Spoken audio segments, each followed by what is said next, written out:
वेळ प्रसंगी विद्यालयाला ठेवलेलं माझ्या बापाचं नाव मी बदलेल, पण छत्रपती शिवाजी महाराजांचं दिलेलं नाव मी बदलणार नाही.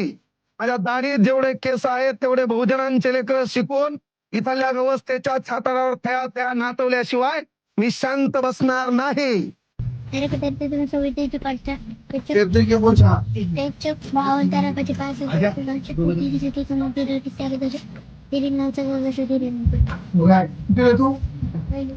थोडं